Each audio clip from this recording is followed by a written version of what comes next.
Zimmer Radio Network headquarters. It's always shocking when something like this happens. It's your morning addiction. The people that do the most, the people that make the biggest impact, they're the ones that they go after.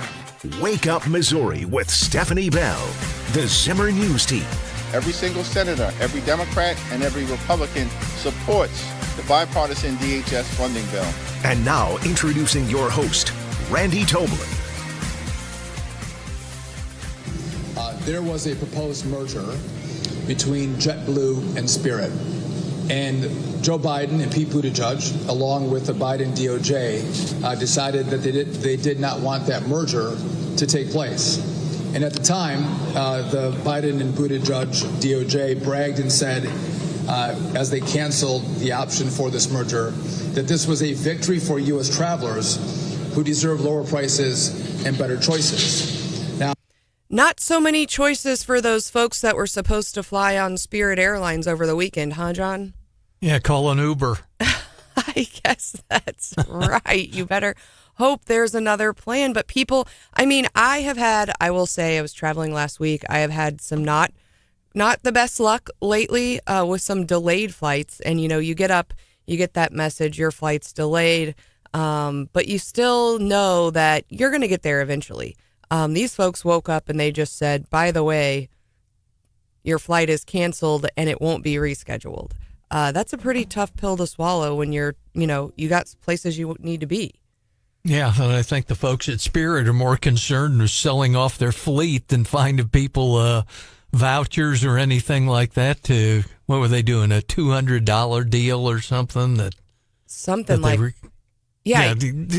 cut them loose, basically. And you've got thousands of people out of jobs now, and one less airline option. I didn't realize this. Of course, we only have American and United out of Columbia. I think who's doing the new Florida flights? Isn't it Frontier? I think it's Frontier. Frontier or Allegiant? It's Allegiant, I think. And so it's been. I don't know that I've ever taken a Spirit flight. I have done, I think, Frontier or Allegiant, maybe out of Springfield. But there are airlines, or there are airports apparently, small airports like our smaller airports in Missouri, apparently that only fly Spirit Airlines, and so that there's a question of whether those airports will even stay open, and certainly there's a question where you've only got you've got these small regional airports and you've got one or two airlines, and now one's gone, about the prices raising. And certainly we've heard that the prices for airlines are already going up due to our fuel prices. Yep. And the elimination of one of our providers certainly isn't going to help, John. No, and I think if folks will think back a number of years, if they're old enough to think back, they think about some of those regional carriers, and that's how Frontier started out. You mentioned them, but here in mid-Missouri, we remember Ozark Airlines and its couple different iterations that it was, where it was a pretty big deal regional carrier for a number of years, and it went away, and then a private group brought it back for a number of years, but it was kind of doomed to failure, for lack of a better term. But the regional carriers, I think, are about history. Some of us remember Ozark Airlines, John, not all of us. When was Ozark Airlines operating? Oh gosh, well, it operated, I think, its heyday, I think, was the 60s. Oh wow. Then I'm thinking maybe the 80s it came back for a few years, but it just didn't work. All right. Because then they based it out of a Columbia Regional there for a while. Well, I'm Stephanie Bell, and I am joined by guest co-host Jennifer Bukowski, who you hear on Zimmer News Networks on Sunday on the Jennifer Bukowski Show. We are going to be joined by James Owen of Renew Missouri at 8:10 this morning. Renew Missouri is launching a new pilot program in Springfield, Missouri, to try to help with affordability of utility prices. So you're going to want to stay tuned for that. We're talking about affordability this morning, and something that's not going to be so affordable are those airline tickets after we saw Spirit go bye-bye over the weekend. We've got you heard Secretary Sean Duffy talking earlier about and basically blaming the Biden administration for shutting down this merger. Here's Pete Buttigieg. This did not age well. From a few years ago, talking about the merger. It is so important to make sure that passengers have choices, that they have access to low fares, that they have access to competition. And yet we've seen less and less and less of that competition over the years. We are taking a step that, again, is unusual in terms of recent years, but we think is the right thing to do, supporting the DOJ's lawsuit and independently using our own authorities, which are a little bit different from the DOJ, starting our own investigation and taking other actions. That sounded cheap for Spirit Airlines to have to contend with. We're going to have our own investigation in addition to the DOJ investigation. That's like more teams of lawyers that they're having to hire, and then ultimately succeeded in preventing it. And in the grand scheme of things, let's see, the merger was a $3.8 billion JetBlue Spirit merger. That's not a huge transaction when you're talking about these major corporations doing, big deals. And it just, in my mind, like, why is the government telling us how we should run our businesses? Well, they know better, Stephanie. I mean, they know better than these airlines, whether it's a smart business move or not. That's their attitude. It's just such an entitled attitude. It really is. Well, I know it's a Monday morning, and although we're a little bit channeling our Randy Tobler poopy pants and giving you the bad news, I want to bring it up a little bit because we do have good news. Reddy was joined the Fred Perry show over the weekend on the Eagle, and for those mid-Missouri travelers, some good news coming our way. The first arrival from Charlotte's going to happen on May 21st. The first departure will be in May 22nd, so less than a month from now. Yeah. So the Columbia Regional Airport's adding that Charlotte flight. It's something we've talked about for years and years. John, I think there was some federal money involved, and I think the announcement that we were eligible for that federal money came before COVID, and then COVID happened, and it hasn't quite reached the conference center level in Jefferson City where it's something we always talk about, and you think, is this ever really going to get here? But to me, it kind of felt like that, and for mid-Missouri travelers, adding that flight to a hub not only hopefully will make travel out of our regional airports a little more affordable, but also just make it easier to get to certain destinations. So some good news. Yeah, and you go to the airport, it is packed. The lots are packed. I mean, obviously it's being utilized. A big quite project to add more parking. I got to people are parking in the grass. When was that? Like, literally, still, I was there this weekend. They're still parking in the grass. On the high travel days, people are parking in the grass. Some good news on that front as well. I went to the Southern Boone Economic Development Breakfast just a few weeks ago. And Mike Parks was there from the airport, and he joked about it. He said, when you roll up to the airport, it looks more like a football game tailgate because everyone's parked in the grass. But he did say they're adding hundreds of new surface level lots as they prepare for those new Florida flights and this new Charlotte flight. And I saw them post this weekend. It can be quite a long walk now if you're out, and they're adding additional parking a little bit further away.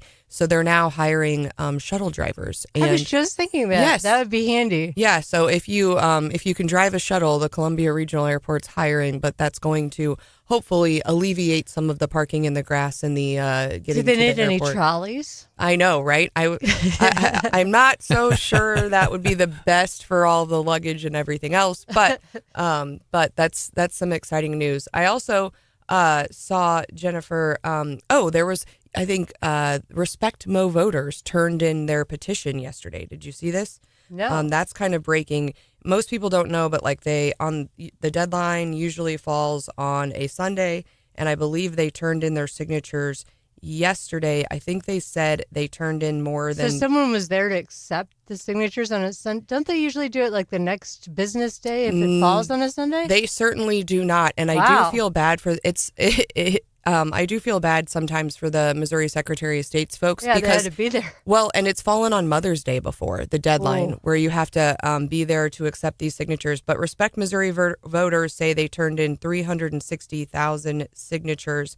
Is that the one where they want to block the initiative petition reform that we're trying to do? They're not. It's a different style of initiative petition reform, but mainly I think the crux of it is they're saying that they're going to prohibit the legislature from changing or repealing laws enacted this is a no-go. through the process. Apparently, right now they would in order to change a statute that's been enacted through the initiative process, you just need the regular 50% plus one. They're saying that they would need 80% of both chambers, which would be, Impossible. next to impossible. And to put something on the ballot, they're putting a higher bar on that, right? Yeah, this one was on my radar, and it's coming from the left. Yes. And so now that those signatures are turned in, they have to go through the normal verification process. But, as it begins to take shape, we're starting to learn more about what we might be voting on in August or November. I swear I was talking about this on my show, and I was under the impression from talking to the Politico people that they weren't really going to get this, that they weren't investing the money in this one, that they weren't going to get it across the finish line, and they did. Well, we don't know. Okay, we don't know if they have enough signatures in the right districts for real. Correct. Okay. So that will unfold. But that's a lot of signatures. The That's deadline. like breaking records, I think, on the number of signatures gathered. Well, I don't know. But the deadline, it might be close, John. The deadline to verify all those signatures is in August. So the secretary will send those signatures out to the local election authorities, your local clerks, and they'll begin checking those signatures. But would that give them enough time to demand it be on the ballot in November? Yeah. Oh, great. This would be for November. This is going to be a very tricky election year. As vice chair of the party, I'm like, how are we going to message this? Because we have abortion, we have initiative petition reform, we have, it's going to be tricky. What else is on the ballot? I'll have to pull up the Secretary of State's website. There's going to be several. We have the income tax. Oh, yeah. Getting rid of the income tax. And it's like we don't have anyone really big on the top of the ticket to drive our folks out. So if you're not voter turnout is going to be a challenge. Right. If you're not in one of the contested congressional races, then the highest office you're voting on is auditor. And even if you are, you're not. I don't think the 6th is going to get a whole lot of people out, right? Yeah. In November. We might start seeing that. People have been saying for a long time, how is voter turnout going to be if Trump's not at the top of the ballot? And I think. And we don't even have Schmidt or Halley or anybody like that either. It's just the auditor. Right. Well, we are going to talk more about the elections coming up. We'll briefly we'll talk about these crazy Democrats that were calling us racist with the guy standing with Cori Bush over the weekend. You're going to love that. Oh, but first, Piker. We're going to have to get to your daily DC rundown with John Marsh. That's up next on Wake Up Missouri. It's Wake Up Missouri.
And starting next year, every citizen will be able to go to TrumpIRA.gov and sign up for a high-quality, low-cost IRA so that everyone can benefit from the rising stock market. Go sign up. Good.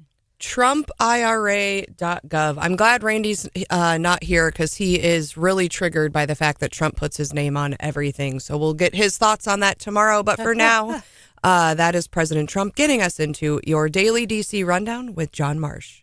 Yep, and the opponent's claiming this morning he's just trying to draw the focus away from the war on Iran with promises of great retirement plans backed 110% by the federal government and the House of Trump. So there, we'll see what happens with that one. Any U.S. interference in Tehran's maritime rules in the Strait of Hormuz would be considered a violation of the current ceasefire, according to a senior Iranian lawmaker.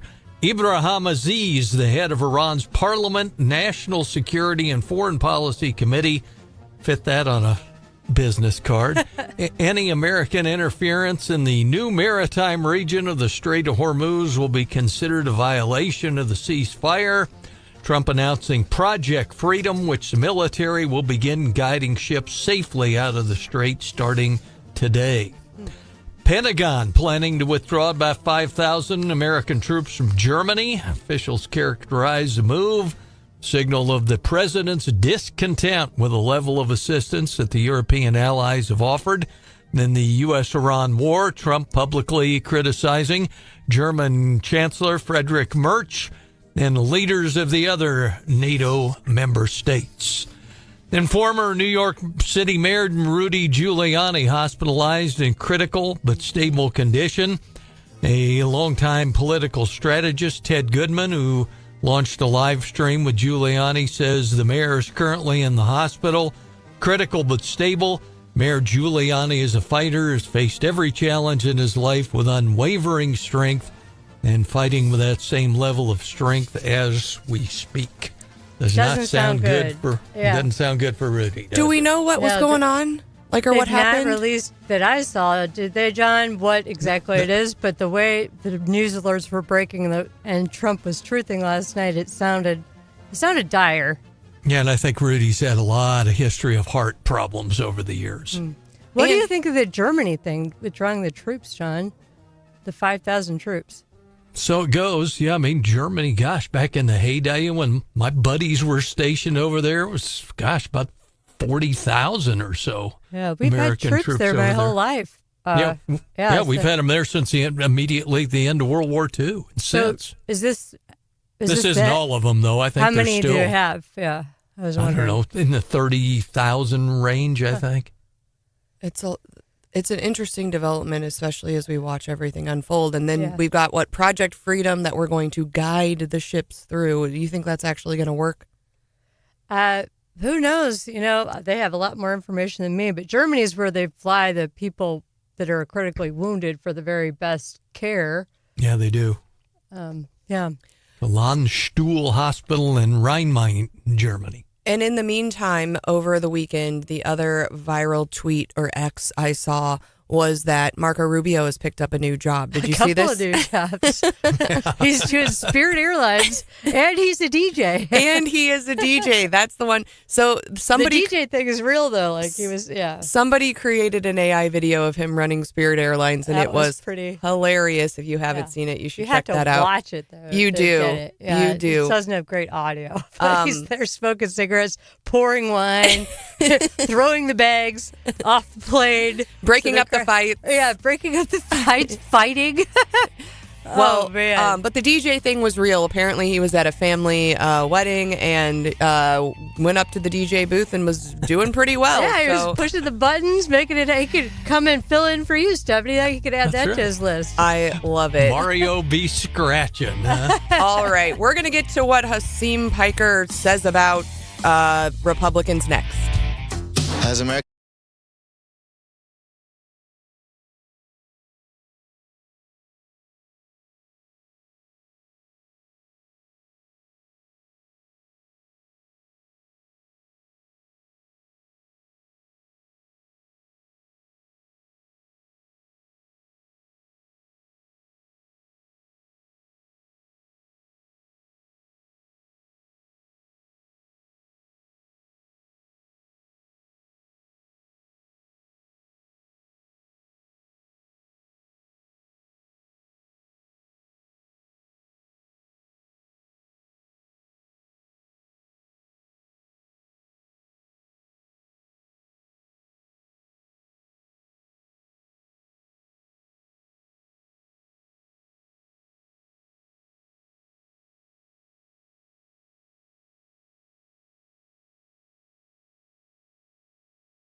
After the latest assassination attempt on President Trump, many from both sides of the aisle have been calling for folks to lower the temperature. And in case you were thinking that folks like Cori Bush and her friends were going to heed that warning, you would be wrong. Yeah, she brought like the worst of the worst from the left, Hassan Piker, to St. Louis. They're standing in downtown St. Louis, and this is incredible what he has to say. For far too long, we've been told you have to vote for harm reduction. We all know the Republicans are corrupt. We all know that they're monsters, they're racist, they traffic in hatred.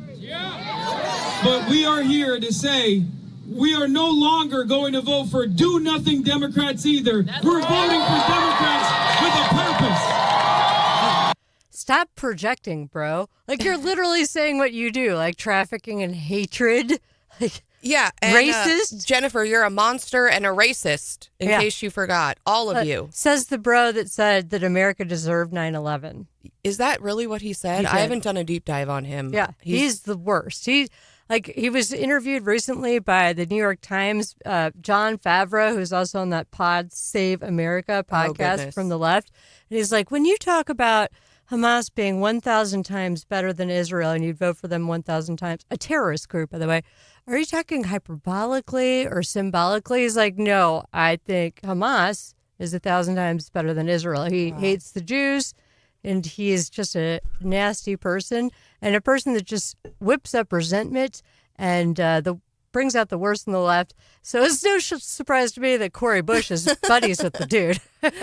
And he says we're not going to vote for do-nothing Democrats. Give us the radical ones. Give us the ones that think Republicans are monsters and racist. I mean, want to abolish ICE. Didn't Cori Bush call for, like, abolishing the police? Yeah. Like, yeah. I hope she loses again. So St. Louis going viral over the weekend for this Hassan Piker guy. Not great. Also over the weekend, did you catch the Kentucky Derby? I did not, but yeah, I saw it was history setting in terms of viewership and the first female trainer ever of the horse won. Yes, so that's exciting. Here is the end of the race right here. I've been glued to it since it happened. Twitter has been helping me out here. Shift him out as he knows he's going to run into trouble if he doesn't, and he takes aim on his brother. And what a tremendous kick by Golden Tempo. That's a lot of ground to make up in the stretch of the Kentucky Derby. He's 7 or 8 lengths back at the top of the stretch still. The numbers on how far he ran are going to be amazing, right? So Golden Tempo comes from all the way in the back to win the Kentucky Derby. He is the jockey's brother got second. So the Ortiz brothers get first and second. And there's this cute photo of them kind of like holding hands, high-fiving. I'm not sure quite what they're doing. And again, we had the first female trainer ever, Cherie DeVoe, to win the Kentucky Derby. Now, 23 to 1 odds on Golden Tempo. Somebody made some bank. One of the best audio. If you want to go watch her celebration as she realizes he's going to win. She realizes early. Yeah, she realizes early, and she knows he's got it in him. But we won't play it for you because it's just like shrieking the whole thing. But it's really. I played it yesterday at the Jennifer Bukowski show. I'm like, I don't know if this is the best audio I've ever played, but here she is. I think earlier this year, and they were asking her about the horse, and I thought this was really insightful. And St. Elias has always been, hey, he's a horse that is going to get better with racing. He's going to get better with time. So if he's doing well and he keeps moving forward, we're going to take a chance in the Kentucky Derby as long as we feel like he's going to make a big enough step forward. And they took that chance, and it sure paid off. So pretty exciting stuff. Drake, did you watch the Kentucky Derby? Not a second, Stephanie. Really? I'm not a big horse guy. Well, I know you are in the minority. Peter is. Oh, yeah. She also thanked her husband. Oh, yes, she did. And I thought that was a sweet moment, what she had to say about her husband after winning as the first female. She did. People that thinks that it's always going to work out. So, it took a while. And again, I have to say an immense amount of gratitude to my husband who's stuck behind me. And he just told me, just give it 3 years. Let's just give it 3 years and see if it works out. And I could. That's so sweet. You rarely hear on like a sports stage, you know, the wife thanking the husband saying, hey, he stood behind me. And I think that's supportive. Like, hey, we don't really know about this horse. We don't know about, you know, this whole training thing. No woman trainers ever won the Kentucky Derby, but like, let's give it 3 years and see what you got. Yeah. And I think it's important. You don't see it as often. You see the men thank the wives a lot of times, but like when I freed an innocent client from prison, I mean, that was a lot of weekends and nights working to make that happen. And I did thank my husband. I'm like, I could not have done this without his support, this pro bono gigantic case. And so I think it's pretty cool that she got in front of, you know, at her presser, took a moment to thank him because, you know, they're a team. So marriage isn't a trap, this tweet says. It's the greatest force in the world. Yeah, you got to have a good teammate, and it sounds like she has a really good one. But Drake, you are in the minority because yesterday was the most watched Kentucky Derby of all time. 19.6 million for the telecast and 24.4 million for the actual race. Plus, it's a really good excuse to wear a cute outfit, Jen. That's the only thing that I'm really into about it. The hats. I know. I bought a new. It's not really a hat. It's like a fascinator. It's hot pink last year, and I was ready to get it out this year, and my travel schedule just didn't quite work out. But Drake's saying, nah. You could always like pin a bow on a barrette, like a bow from your wrapping materials, and like you say, that's my fascinator in a pinch. Drake, you don't have seersucker yet? No, not yet. I did see that my favorite quarterback was there, and he was looking better than Patrick Mahomes. So, I mean, it was a win. See, Drake's into the fashion as well. You were seeing what all the dudes were wearing? Oh, my gosh. Well, Joe Burrow is known for his fashion. What was he wearing? I don't know. Give us a description. It just looked cool, I guess. I don't know. Cool. I don't know the descriptors that you guys use. I mean, see, with all your like interest in sports betting, I thought you would have been like all in on the Kentucky Derby. No, there was a lot of interesting stuff with the gambling side of it. Like one of the famed trainers, he took over Chief Wallopy, who was one of the top 3 like front runners. It was very interesting. He doesn't usually take on a lot of these project horses like Chief Wallopy, but he saw that he was distracted during the Florida Derby, I believe. And so he put the blindfold thing that they put on horses. I think they're called blinkers. So there's just a lot that goes into it. I didn't watch it, but it's cool seeing some of the stories. Like one of the owners, like old owner's sons, has 2 horses in the race. There's a lot of family lineage. It's cool. So all of the horses except for one are descendants of Secretariat. Did you see that? Yeah. So it's like big on genetics. Can you imagine? Would you ever invest in a horse, John, that's not like any of us are going to own a Kentucky Derby horse. But if you did, say you won the lottery, would you ever like not invest in one that was a descendant of Secretariat at this point? I mean, it's a good point. You're playing it for all it's worth. I think too bad we don't have Peter Thiel in here this morning because Peter's got a part interest in a racehorse. Really? Yes, he does. Oh my goodness. You can buy like shares of the horse? Yeah, okay. You bet. See, there's a lot of horse racing tracks close enough that you can drive, and I went on a tour of one, and it was so fascinating to see all of that. And then there was the horse that scratched like right before the race, right?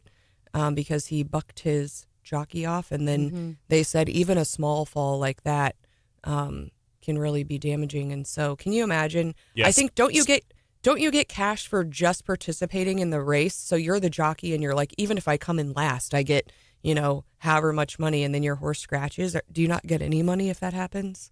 I don't know. I think the sport's gone soft at this point. I mean, it bucks the rider off a little bit before the race. Who cares? I mean, I know my girls were super disappointed when we took them and they thought they would be able to pet all of the horses. And I was like, that's not how this works, girls. You can't pet the horses. Friends of mine, their college kid was going down with other kids on buses, and they were not even going to get to see a horse. Really? They're going to be there, but they would have to pay extra money to be in a place where you would even be able to see any of the horses, but they were still going down for the Derby. Well, which is, as a college kid, you're getting dressed up, you're going down, you're just going to hang out with your fellow college kids.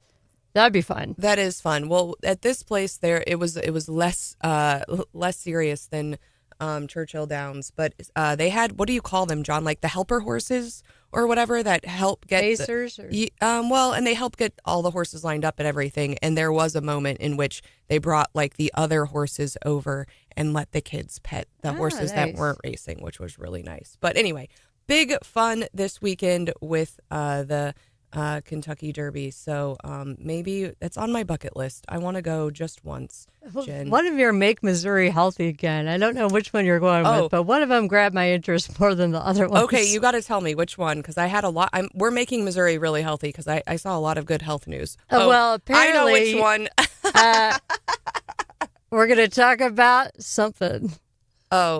We might have to just briefly mention that. Okay. Okay. But there's a lot of good health news. Jen is particularly interested in the one that says what activity you should be doing more to stay healthy. Horizontally. You can maybe guess vertically about that one. And we'll talk about that, as well as how you can improve your cognitive performance. The two are unrelated, by the way. That's up next on Making Missouri Healthy Again. It's Wake Up Missouri.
Making Missouri healthy again. Randy will be back tomorrow. Now, he's always telling us we need to eat leafy vegetables and increase your physical activity. I don't know that he's ever given us this specific advice. No, he has. Jen. We've talked about this one before. Okay. Well, there is a new study out, and it is saying you need to increase a specific activity, but don't increase it too much. Yes, so physical intimacy. Apparently, if you are physically intimate less than once a month, big increase in your mortality. It increases your risk of death by 2.3 times. Yeah, 2.3x, not 2.3%, 2.3x. 2.3 times as likely to die. That's for less than once a month. Yeah, but the sweet spot is apparently, what is it, 2 to 3 times a week? That's that what it bottoms says. out your risk. But then it's a U-shaped curve. If you do it more than 365 times a year, your risk goes up 2.8 times for mortality as well. I don't know. I think that's a stupid thing. I mean, if you're doing it daily, then you're living life. If you're not, then you're just surviving. They say you're more likely to die, though. Yeah, you're living life. I mean, that's what take a couple years off for that. I mean, that's worth it. That's a trade-off I'd take any day. Well, medical advice is You're also 21. Of course, yeah. Yeah, that's So that is a new study out. So check that out. See if you can be in the sweet spot and live longer and reduce your mortality. Also, another study out talks about cognitive performance if you have access to a window view. I can see a window behind John Marsh right now. Drake has a window. I have a window. For many years, I worked in an office in basically a cave. I had no windows, and it was very sad and blah. I have lots of windows now, and I like anecdotally, I feel better when I'm at work. I can see outside. I can see the weather. I can see the sunshine. And the studies are saying that's really important. So what happened here was they had randomly assigned seating for a Chinese college entrance exam. They had over 3,700 students, and they found that sitting near a window affects cognitive performance. They said students seated by a window with an outside view scored 8.9% higher, 8.9% of a standard deviation higher, excuse me. Huh. They said there isn't a benefit for window seats with blocked views, and students near windows were 2.8 percentage points more likely to get into top universities. I don't know if I believe that. I remember having high school math class where I was next to a window and I spent most of the class staring out the window the whole time. Exactly. Well, they said it's best for students who struggle with focus and attention. Yeah, that didn't help me with my focus and attention. But you're not on your phone, or you're not like playing games on your phone in high school. Calculator. You're not playing games on your TI-83. It supports attention restoration theory, which is the theory that exposure to nature, even through a window, improves concentration. They say physical environments like natural and light views meaningfully impact performance.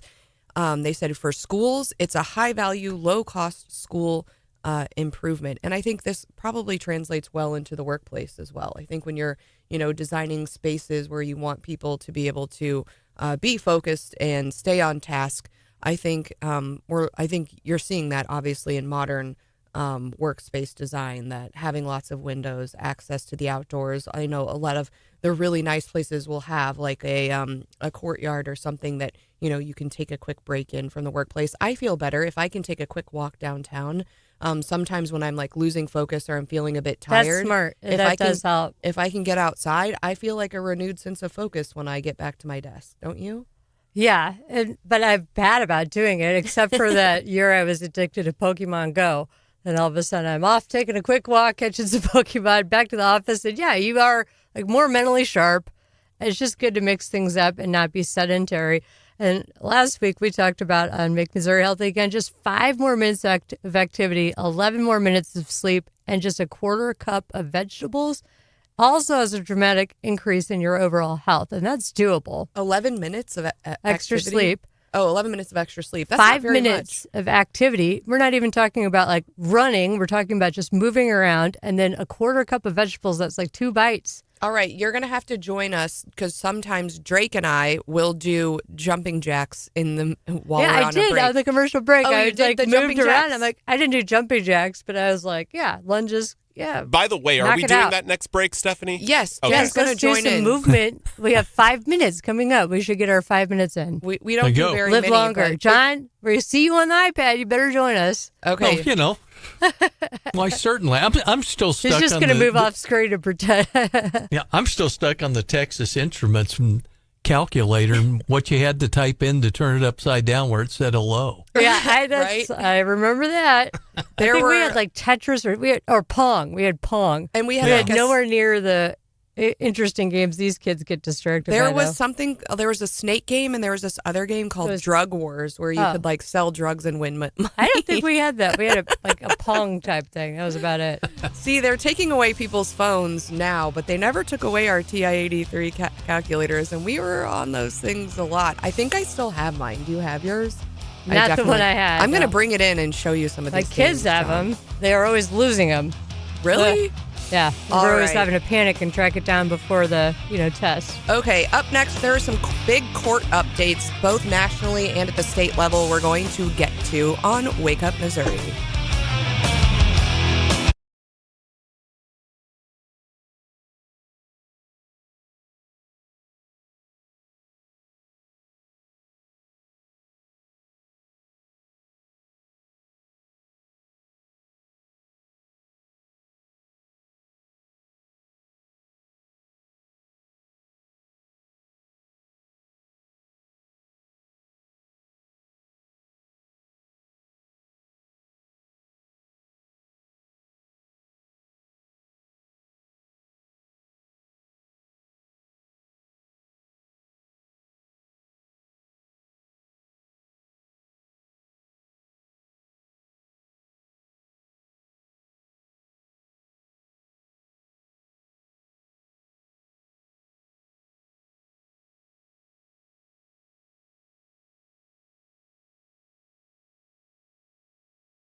From the Zimmer Radio Network headquarters, It's always shocking when something like this happens. it's your morning addiction.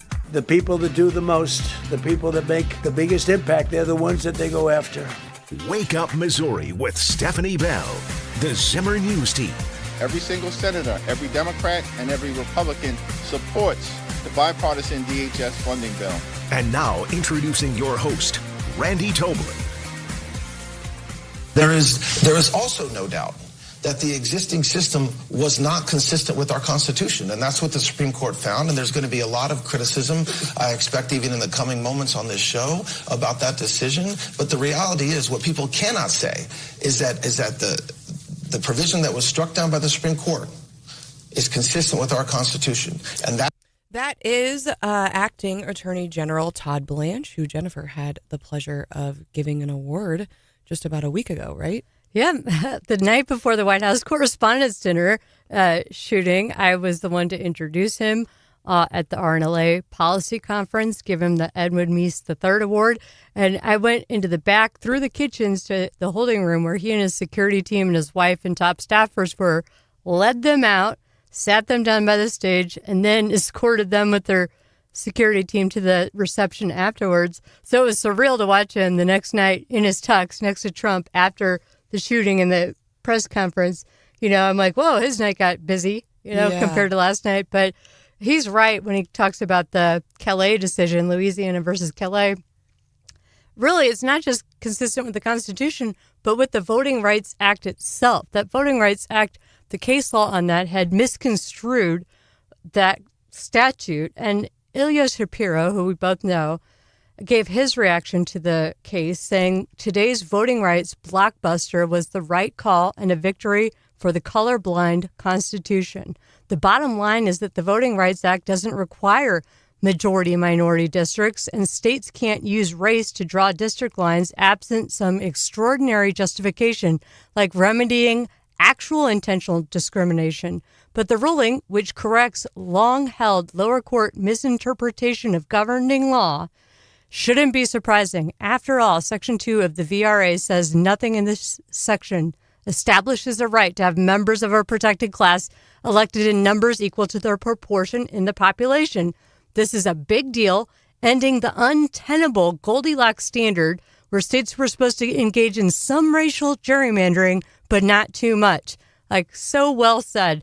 The statute and the Constitution were at odds with what states were actually doing when they were drawing these minority-majority districts, and the implication of this is huge across the country.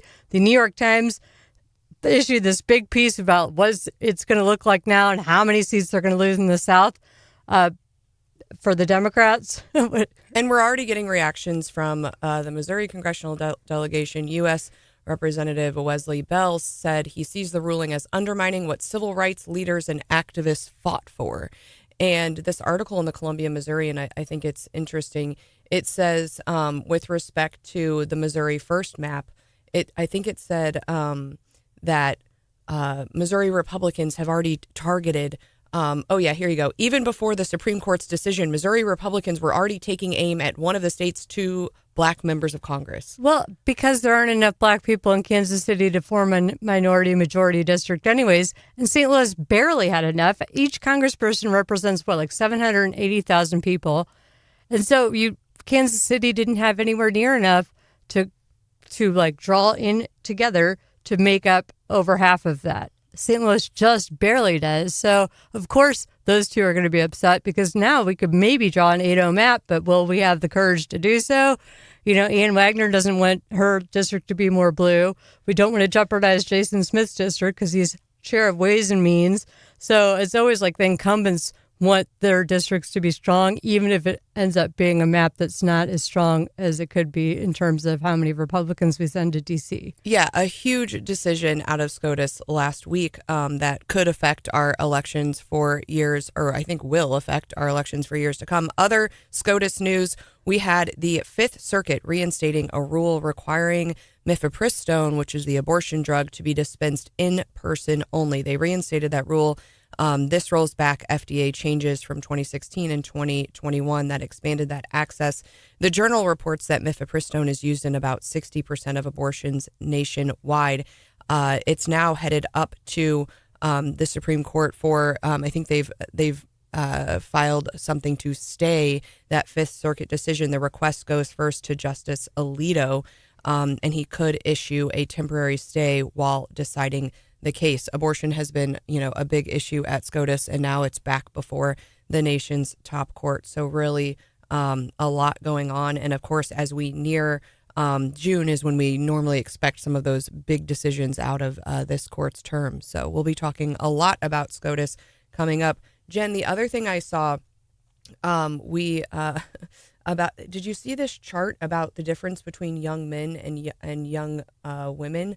I was actually really surprised by the chart itself because I would have guessed it was something different. They tweeted out there's this new study, and they're talking about the political leanings of our youth. They looked at 18 to 29-year-olds by gender, and they're saying young women have become much more liberal, young men not so much. Now, with all that we saw during the Trump election, I would have thought we would have seen that young men are actually becoming more conservative, but that's not what this data says. I'm looking at that part of the chart in particular. It looks like just in the last, now it only goes to 2023, which I think is interesting because it was 2024 where Trump got record numbers, especially of young men to vote for him. That's a fair point. I bet it dips back down, but right now young men are like 1% more likely to be on the conservative side, but women plus 23. So there's a 24-point gap between young women and young men between 18 to 29 years old. And so the question is, what would have changed from in this time period that would have made young women much more liberal and at the same time not really affected young men's political ideology? Are young men more social media algorithms? I bet have a lot to do with it. You think? Drake's like, I'm not commenting. Yeah. Are you finding this that are young men disengaged, or are they just like more I'm not touching moderate? This with a 10-foot pole. Why? Not with two female hosts in today. Come on. Not with a 10-foot pole, What's Stephanie. changed? And if young women are trending to the left, why aren't young men trending more to the left? They're basically unchanged. I mean, I can tell you why guys don't. It's because we bully the crap out of like those losers that are always showing up to protest with the pink hair and all of that. And also, most of those men that usually are pretty left, they transition to, or they like consider themselves women. So maybe take that into your study. I hadn't thought about that. Or they're, as Drake would say, they're players trying to get close to the few cuties at the liberal protests they show up that are out there. to the protest as a dating service or a dating event. My rebuttal to that is I don't know how this poll is done. So if it's like, hey, if it's a text poll or like an online poll, if you put down that you're liberal, I mean, the liberals girls aren't going to see it. I mean, if there's any guys out there that are attending these protests to get girls, just lie to them there. But I don't know. People are stupid. I think people are getting stupider, Stephanie. That's what's happening. I think I agree with you on that point. But I think also like a question in my mind is, is there something about political parties that, they're pandering to these groups? Are they earning these shifts, or is this more of like a cultural shift? So, are the Democrats doing something policy-wise that makes young women more drawn to them?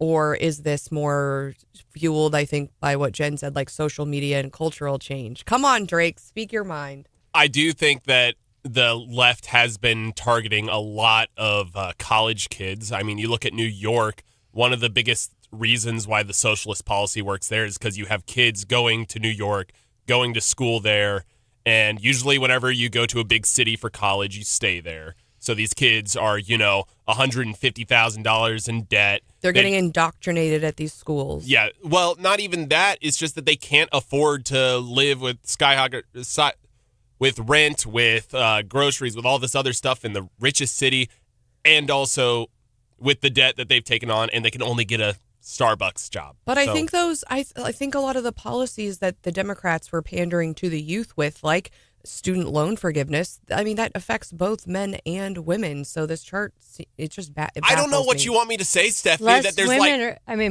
less men are going to college. That's fair. More women are taking out more student loan debt. So, I mean, the statistics on that are actually quite interesting about how much gender disparity there is between those two groups in going to college. Well, and speaking of that, Jen, it's being reported that Missouri S&T in Springfield, their applications have dropped. And I thought that was really interesting because every Mizzou event I've been to lately, and I know like this weekend was decision day and I saw a lot of kids committing to S&T, but they're saying overall applications are lower this year. And it seems like, I know at the law school they're way up. I don't know, and I think Mizzou enrollment is way up. I haven't seen the application numbers out of Mizzou for this year, but they're saying it's due to AI and to international students shifting. Well, when you see computer science majors who, took the responsible course of action, went to school to get a computer science degree so they could get a $150,000 a year job, getting laid off and not having a place to go now,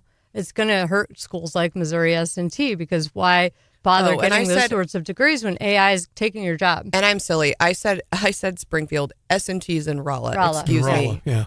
And so yeah, I mean, you're right, Jen. I think they focus on but you would think they're engineering. I mean, they're so good with engineering. I wouldn't suspect that would be affected as much by AI as some of the coding. Well, I think it will be. Everything will be. Law school will be. It's going to be. And I worry about it coming right at the end of Trump's term. Like the Republicans are going to get some blame for the huge job losses that we're about to face.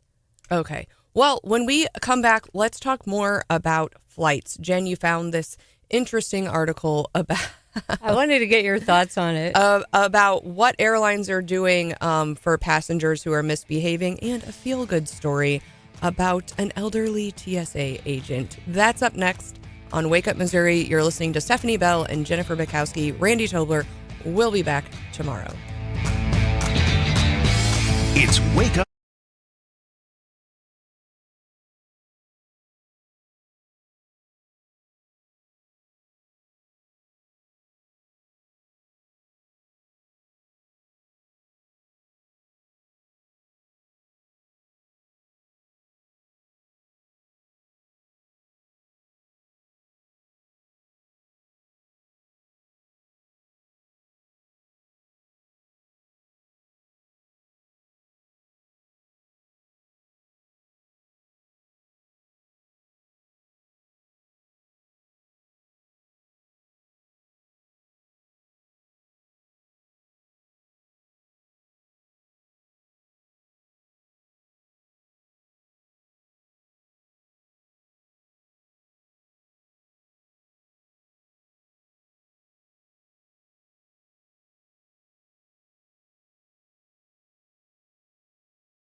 Archie was surprised with a birthday party at John Wayne Airport. He's believed to be the oldest TSA officer in the U.S., and his coworkers and his family and friends all showed up. He joined TSA in 2008 and is still actively working. He's an Army veteran with nearly 2 decades at the airport, and apparently the job requires physical strength. He trains with 60-pound weights at 90 years old. Apparently he has... Does he have to be on his feet all day, I wonder? Yeah, I would assume so. What? That's impressive. They praised him for his positive attitude and encouragement toward coworkers. Apparently, he has very good genetics in that his grandmother lived to 101. He says he hopes to live to 102, and he has no plans to retire. And his coworkers say he can outwork all of us. So, Drake, what do you think? I mean, it's awesome. I just remembered this fun fact from the Kentucky Derby. We were talking about that earlier. Yes. We have one of the oldest riders. His name's Mike Smith. Oh. He is listed as 60 years old, but he's actually 59. Because back in the day, you had to be like 15 to... And you have to be like 5'6" and like 90 pounds or something, right? Yeah, it's not just the horses that are being bred. It's also the jockeys. That's They're right. Genetic specimens. The two brothers, they got first and second. They must have really good genes. Well, Jennifer, also, speaking of airlines, we talked earlier about Spirit Airlines shutting down, but also British Airways has updated its policy. I don't like this, Jen. They're banning passengers from filming, taking photos, or live streaming the crew without consent. I think that this is a step in the right direction, actually, Stephanie, Really? because you have too many of these so-called content creators trying to stir up trouble on airlines. And now that you have Wi-Fi on flights, I mean, the crew, they're there to do their job, to serve the passengers. And anytime there's any sort of like confrontation, everyone's whipping their phones out. It escalates things like you see with the high school fights and everything else. It gets people to behave even worse sometimes. And I think that it's a private company. If they want to put that in their terms of service, that you can't sit there and like be filming their staff who are just trying to do their jobs, that's on them. It's the same thing with like fast food workers and drive-thrus. All these people are trying to make a viral moment for their content by causing some trouble or doing some stupid order at the drive-thru. People are at work doing their jobs. But I think about this in other contexts, like how wonderful is it that we have students who've been filming crazy teachers at universities saying crazy things or indoctrinating our youth. I think those videos have brought on a change in universities that we wouldn't otherwise get and really highlighted some of like the worst of the worst teachers. What if universities suddenly said, oh, you cannot film your teacher without your consent? That's a different scenario, but I'm not seeing quite as much of the, TikTok style airline fight kind of things going on the internet. It's much more unusual to have some woke professor going off.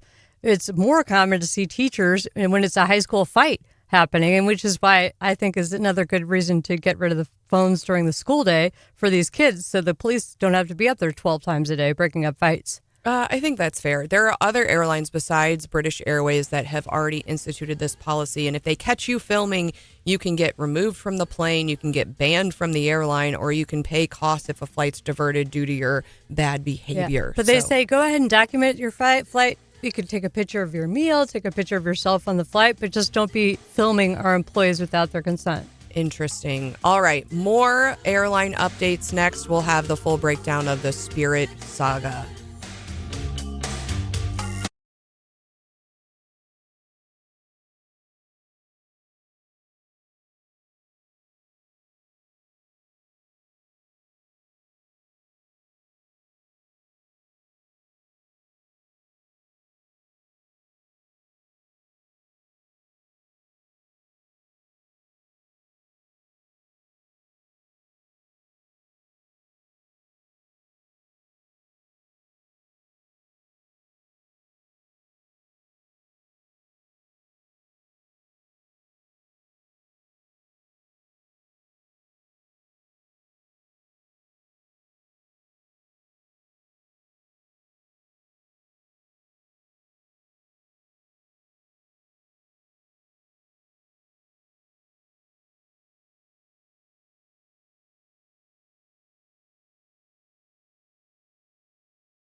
was a proposed merger between JetBlue and Spirit.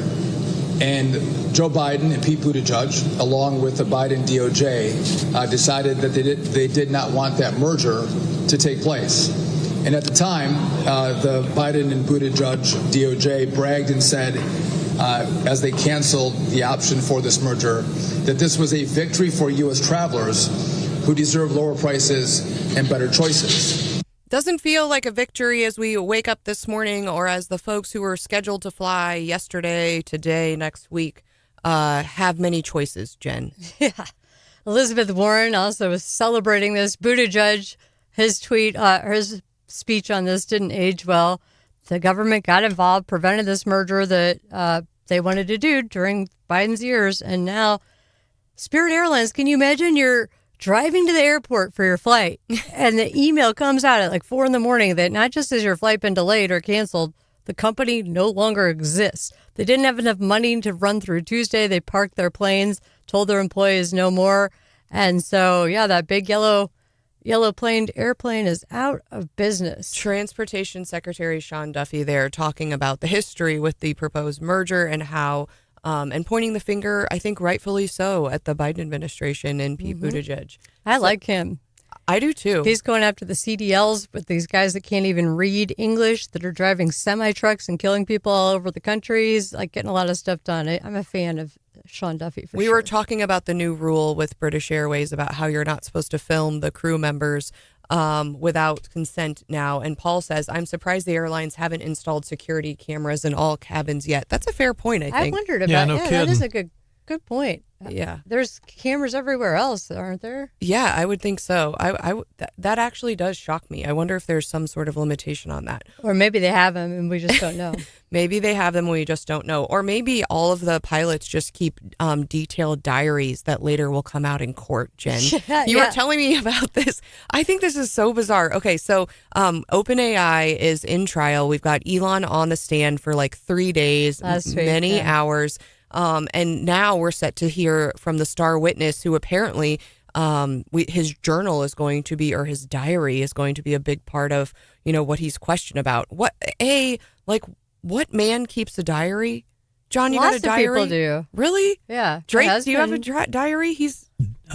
Diary, journal, little scrambled sticky notes that I put on my wall. Do you have a diary, Jen? Yes. Yeah, I occasionally, just like a line a day thing. Plus, I document monthly. I'll just do a summary of the month. And I don't know that I'd want to hand over something like that to just the discovery process. But this is a mega trial. This is a really big deal, especially as we see AI taking over so much of our economy and our way of life, quite frankly. It's a showdown between Elon Musk and Sam Altman, basically, because OpenAI, which is ChatGPT, that was formed as a not-for-profit company. Elon Musk gave $38 million. It was supposed to be this open source platform.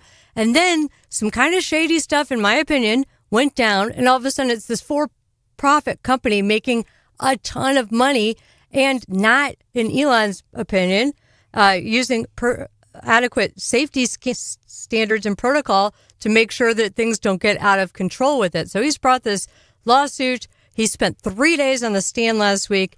And one of the interesting aspects is, so Sam Altman is the guy that flipped it to a not-for-profit. And there's a lot of chatter about him just not being a very trustworthy person. Roman Farrow did a huge deep dive on him, the guy that broke the Me Too story that was years in the making, what a psycho this Sam Altman is, basically, that people describe him as a psychopath.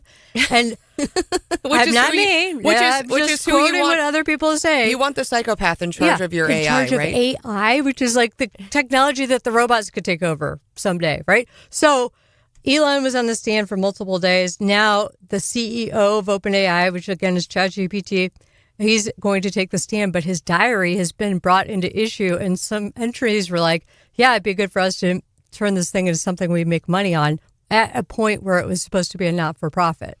Yeah, I think what the experts are saying is that Musk's case faces an uphill battle, that donors usually can't sue nonprofits over their changes in direction or strategy, that you have to prove. But have you ever heard of a not-for-profit all of a sudden flipping into a for-profit company that's making tons and tons of money? No, I can't remember another case of that. But they're saying you have to prove fraud at the time of donation, so maybe the diary is really important because at the time he made the donation, they already were secretly like planning to go. You nailed it, for-profit. Stephanie. You just nailed it. That's exactly right. They are using a diary entry where he's saying it would be good if we could make money off of this thing, and so that's inculpatory on them that they were pre-planning at the time that they're like recruiting donors, including Elon Musk, that they were scheming like this.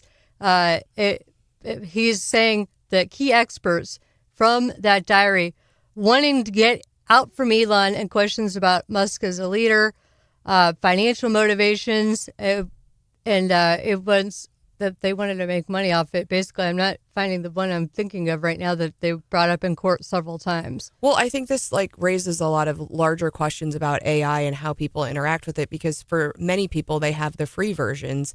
And you think, if these companies really, their profit was their first motive, what if every time, I know I just flew and you can get on the free Wi-Fi on the plane, but you have to watch these like really long ads first. So what if before every time you typed in a question, they were like, oh, guess what?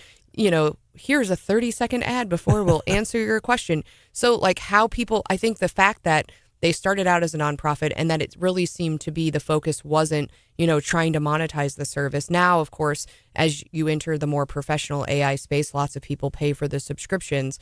But, how does that impact AI going forward? The mission to just like do better and make life more efficient versus the companies making money. And then who controls who's going to come out? I mean, we're in this great AI race, right? So part of this is also like, Elon's got Grok, Google's got Gemini, Sam Altman's got ChatGPT. Like who comes out on top? I think this trial might, have something to say about that. I thought it was interesting.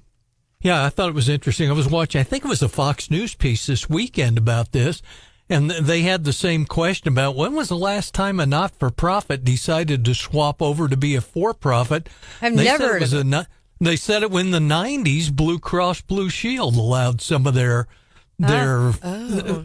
consignees to become for-profit, but they dated back to the 90s. I just found what I was trying to bring up earlier, internal plans for a for-profit structure with notes admitting that assuring Musk of a non-profit commitment while planning otherwise was a lie or would make other prior promises lies. And that's from the diary? That's from the evidence. Yeah, the diaries with Brockman's private thoughts on that. So, yeah. If you're going to do, if you're going to do crimes or commit fraud, like maybe don't write your plans down in your diary or like ask. I mean, who was it that just got... it was the crazy, you were talking about it, the JP Morgan guy who was accusing the gal of that. He was asking ChatGPT like really weird questions before he ever falsely accused her. They already know that? Yeah. I feel like this was reported. Okay, well, maybe How maybe could not. they already know that? Maybe not in that context, but maybe I'm getting ahead of myself. But we've seen this before. People are postulating that. People oftentimes they look at your Google search history and it's like how to bury a body. Well, this now feels it's kind of like that. Now it's and there's actually lawsuits for ChatGPT or whatever has been sued by parents who are like, this thing helped the school shooter plan this out and now my kid is dead. And so there's lawsuits up in Canada over that. And yeah, instead of their Google history, it's their chat history that's coming into court more and more. And the other thing the thing I find very strange about this trial, and obviously Elon, is really motivated here, but like oftentimes when you see these huge heads of companies get involved in this type of litigation, they don't want to expose the CEOs to this type of like public testimony. And so they often settle. So this is make a deal. But this is another example of Elon acting out of principle instead of just for his own financial self-interest, which is like why he bought X. And that's why he's doing this, because he thinks that this needs to be brought out into the open, that these guys did some, in his opinion, shady moves. Well, and he wants their leadership ousted, I think, is what the goal is of this litigation. And I don't know, like, overall, as far as user base goes, but I think a lot of people think ChatGPT is kind of the front runner, and you just think all of the resources and time and they're now having to focus on this big trial. Is that going to allow some of these other people to focus more on the product and set them back a little bit in this huge AI race? Who knows? But I know that a lot of the tech bros are paying a lot of attention to a trial, which is unusual because usually they're not focused on the legal cases like you and I are. So what's at stake? Like, if Elon wins, what happens? It looks like they want a more traditional, a traditional board governance structure of this company, and so yeah, we'll have to wait and see what the jury, if they can even get any kind of relief whatsoever, and what that would look like. Is it just damages, or could the court force them to restructure? I don't know. That's a good question. I think that the structure of like the board governance is something that they're asking for relief on. So I guess it could be affected. They want Altman out, et cetera. Mm-hmm. But if Altman gets out, don't you think Altman's, I mean, you said that other people have called him a psychopath. Wouldn't he just like assemble a team and start another rival AI product? He could, but they have such a competitive advantage with this one. So many people have adopted chat as their first one. It's their go-to. It's kind of like the Google or whatever. Whoever's first to the market has a big advantage if you start getting those users. Now, do you, and then the question is, if Altman is ousted, like, because he really has been the face of OpenAI and ChatGPT, how does that affect? And Brockman, too. Yeah, ChatGPT going forward. You're right, John. And it's like, I mean, Jen, I think you seem, in my mind, to be somewhat loyal to Grok. Is that out of your allegiance to Elon? Well, I do use Grok, but I do use Chat.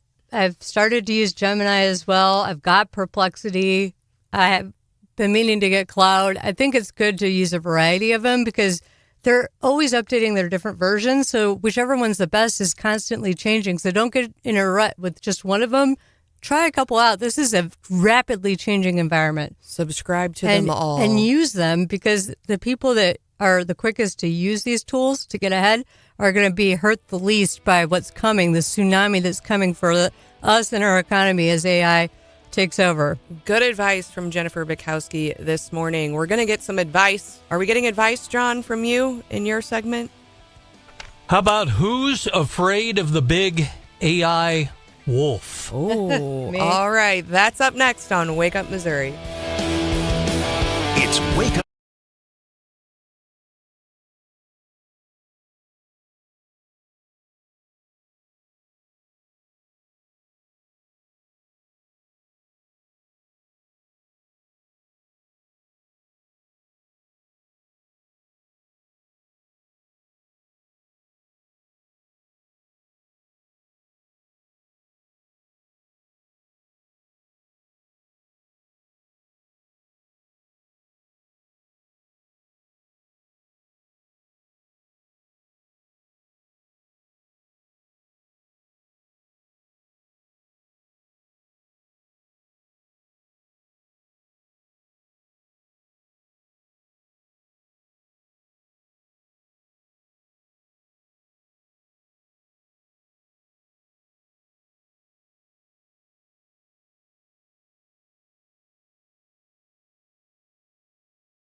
man could spend the next 5 years in prison and pay a $6,700 fine for using AI to create an image of a wolf roaming the streets of Daejeon, Korea, the fourth largest city. The wolf, named Nukgu, had escaped from the zoo in Daejeon. A South Korean man heard the news and used the prompt to create an AI-generated image of Nukgu. The fabricated wolf spread rapidly. Authorities closed schools and sent emergency teams to the area. Nukgu the wolf was eventually found just outside of Daejeon, sleeping off a major chow down in a noodle shop's dumpster. But authorities believe it could have been captured much earlier if it had not been for the AI shenanigans. They said the single AI manipulated image delayed the wolf's capture by up to 9 days. Oh my goodness. So how about that? Digital wolf running wild. It's getting harder and harder to tell what is AI because we were talking about Marco Rubio, and yesterday we saw this hilarious Spirit Airlines video. But it's obvious it's AI. It's getting easier and easier for me to tell. But that video was, I think, so kind of outrageous that it was easy to tell. But then you see, I had to double check. Then you see Marco Rubio DJing with his headphones down low, doing some DJ work. And I had to ask myself, is this AI? Is Marco Rubio really doing a DJ in the DJ booth DJing? Yeah, and it was. That one was real. But yeah, we almost played a clip on air. And then luckily I'm on community notes on X. So I can see before it gets posted that there are people pushing back on stuff. Because there was one clip where it was like some Democrat that just starts singing in response to a question at a news desk, but that had been altered. Like she hadn't responded with a song and acting crazy. But a lot of people were retweeting that as if it were real. Well, and just in the last segment, we were talking about this JP Morgan scandal where this guy accused a high executive of sexual harassment. There was this lawsuit, and I was saying, I think he asked ChatGPT or something, and you said, there's no way because we couldn't have that yet in Discovery, and I'm thinking, did I get duped? Because I'm sure I saw that on Twitter, but now you have to second guess yourself. You do, but apparently it wasn't like ChatGPT history. According to, now this is the Hindustan Times, but it's saying that the New York Post is reporting that there was an exchange posted on askalawyer.com around July last year that so he was on a public forum? Yeah.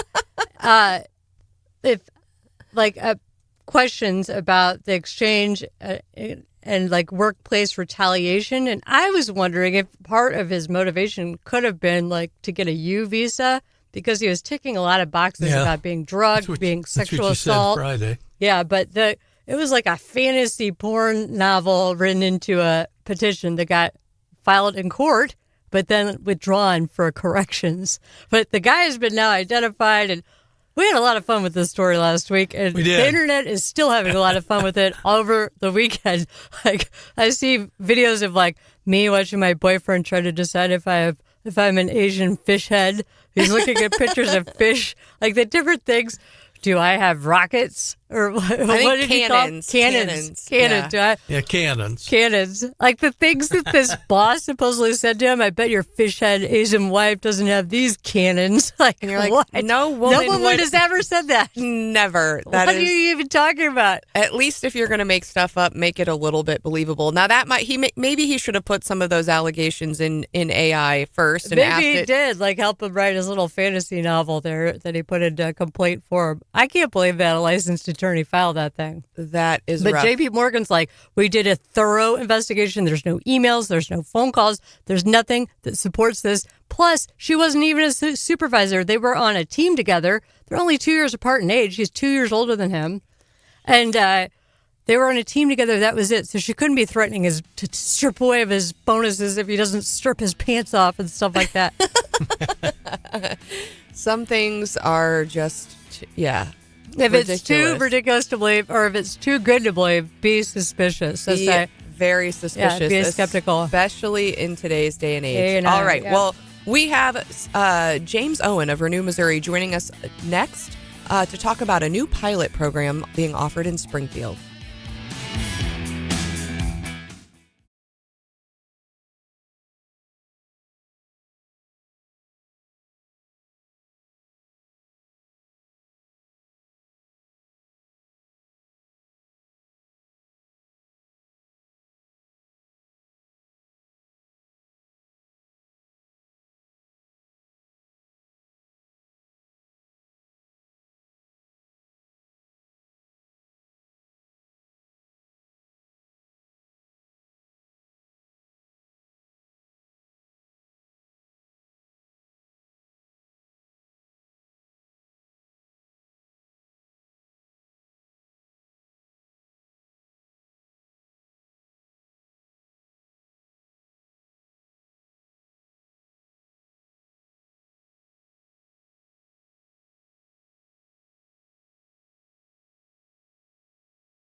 From the Zimmer Radio Network headquarters, We have the highest stock market. We broke 50,000 on the Dow. Nobody thought it was possible. it's your morning addiction. Wake Up Missouri with Stephanie Bell. Flanders, he's already announced that he's an avowed communist. He's going to be the Democratic nominee. The Zimmer News Team.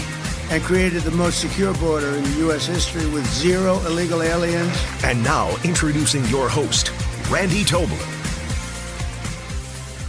Randy will be back tomorrow. I'm Stephanie Bell, joined by guest co-host Jennifer Bukowski. And on everyone's mind is prices and affordability.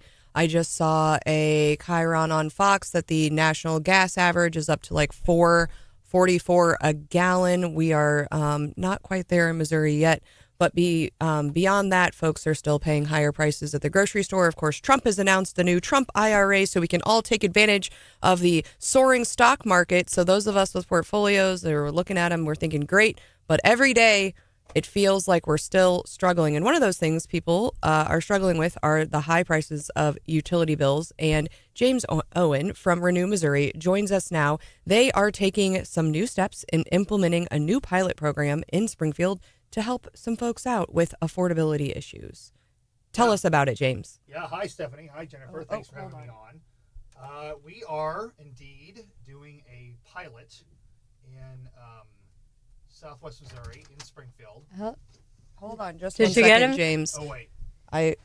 I'm struggling. Do you have the yellow? Put on? Do we Hold need to on move him just to a the white second. mic? There we go. There I we got go. you. Sorry. Now we hear Got you. me? User error. It's Monday morning. Apologies. Hey, I did that last week, and you're in here every day, so I feel less bad now. Okay. Let me Now tell us about the pilot program. Let me start again. Hi, Stephanie. Hi, Jennifer. Thanks for having me on. Yes, we are doing, Renew Missouri is kind of taking a new step in our work. We are trying to provide services, and what we are doing now is doing a pilot in the city of Springfield that if you are a low-income customer, and let's say you are eligible for weatherization, which is a program where you are able to have upgrades done to your house to help reduce how much power you have to use, which in turn should reduce your utility bill. But sometimes the wait list for that is 2 to 3 years.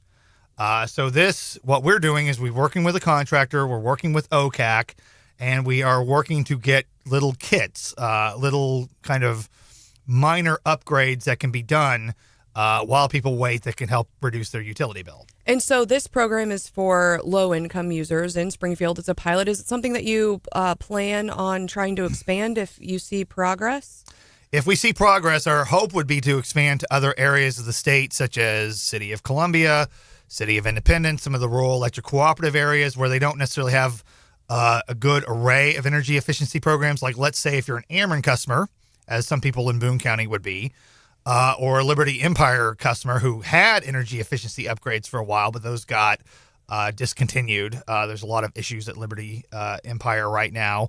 But we would like to be able to go into service territories of utilities that do not necessarily offer energy efficiency programs as something that a low-income customer could take advantage of. So as a utility customer, I should, even if I'm outside of the Springfield area, I should find out if my investor-owned utility or my current service provider already has some of these existing programs and participate if possible, if I'm looking for ways to reduce my bill. But if I'm not eligible, like, tell me more about this kit, what I can do just as a homeowner that might bring down my utility prices. I think anytime you look at upgrades, because everyone's going to be trying to reduce their utility bill because, as you said, prices are up, utility bills are up.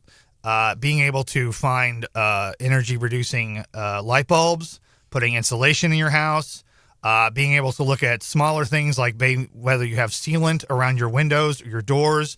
Because we're not talking about conservation necessarily, because I think a lot of people say, like, oh, efficiency is turning off a light when you leave the room.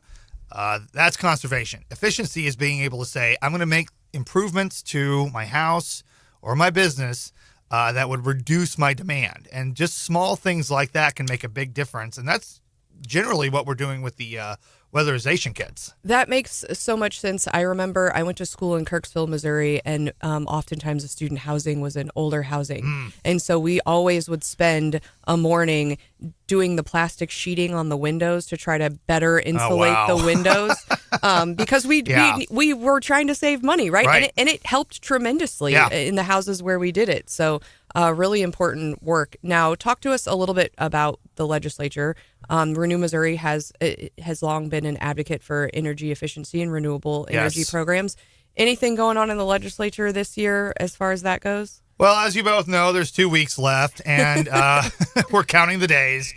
But one thing that we've been trying to work on is there were some updates to the renewable energy standard that were introduced by Senator Mike Searpoy, a Republican from Lee Summit. He wanted to add nuclear power to the renewable energy standard, which we're a little neutral on that subject, but we wanted to add, if we were going to modernize it, we wanted to add battery energy storage to that definition. And we were also looking to add energy efficiency to that definition. So utilities could take advantage of reducing demand, which in my opinion is more important than almost any kind of energy generation you can create. And trying to make that something that utilities could take advantage of in getting their renewable energy credits. Okay, let's back up just a little bit. Sure. For folks, well, no. That was a lot. I'm with you, right? We're both in the utility space, yes. So I'm with you on that. Yeah. But for folks who might not know the history of the renewable energy standard, it was passed by voters, and what does it say right now before we go to the fact that it might be amended? Oh, sure. Well, back in 2008, Renew Missouri pushed a ballot initiative that was passed by 67% of voters to create a standard that companies like Ameren, Evergy, Liberty would have to get 15% of their power from renewable sources by 2021. Now, they've kind of gone way past that, but that fluctuates from time to time, like, just based on what's going on with the market, what's going on with wind farms or anything else. So they're still trying to find ways to make sure they're hitting that 15%. So we say, why don't we just let you put in battery storage? Why don't you try to engage in energy efficiency? And that can help you with those with that process. James, but can I ask a question about the kits? Can we go back to the kits? Okay, so you're providing these kits in Springfield. I hope that this might be a program we can replicate in Columbia and Jefferson City as well. But how hard are these kits to, once you get a kit, to install the things to improve your efficiency so you have lower power bills? What kind of things are people going to be doing with these kits? Well, we're going to be working with a contractor, so no one's going to have to do this themselves. Oh, it's not like a do-it-yourself project. Right. We are paying for the contractor. Oh, so a contractor comes to do this. Okay, I misunderstood. Oh, no, I don't think I mentioned that part. Okay, so tell us how these kits work. Like once you get a kit, if you do, down in Springfield, what happens next? Yeah, so the contractor will engage with you, do a test, check to see what needs to be fixed, and then another day they will come and they will, generally speaking, do some sealant work, maybe do some insulation, do some work with with the light bulbs, and then be able to have those in place. And we're really hoping that we're going to be able to see anywhere from $50 to $100 a year in savings. Okay. It doesn't cost anything. It's not a huge amount of money. Well, who but pays the contractor? Renew Missouri does. Okay. Yeah, and we pay for the kit. This is free of charge to everyone that is going to be able to be eligible and participate. So how much is it costing Renew Missouri per household to get these households to start saving $50 to $100 a year? Around $100 or so. Oh, that's it? Yeah, it's actually a really good return on investment. Yeah, that's not bad. Because it's not only just saving them money, but we're also hoping to reduce the demand for power. Right. So we have less. That we have to make. Huh. So for folks who are interested in participating in this program, how do they find out more and get signed up? Well, we're mainly trying to work with the Ozark Area Community Action Agency to get eligible folks. And we are also encouraging people to contact Renew Missouri. You can email us at info@renewmo.org, and then we will be able to team you up if you're eligible with our contractor and get this process moving. James, what does success look like a year from now like the number of homes you serve, the fewer shutoffs, something else? Like what metrics are you using to see if this program is a success? Well, we are trying to incentivize a certain amount of our customers that we're working with to keep track of their bill. I think, offering them gift cards and that sort of thing to be able to keep track of how much has your bill gone down in comparison to, like, say, if rates have gone up or rates have stayed the same.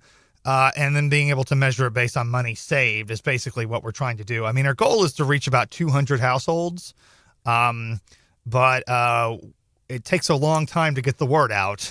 Well, what advice would you have for people who aren't low income but are interested in saving on their utilities but might not qualify for this program?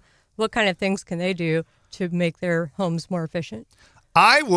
The first thing I would start is by contacting your utility company, whoever that is, and saying, hey, do you have any energy efficiency programs? Okay. Do you have any rebates that I can take advantage of? Do you have anything I can enroll in?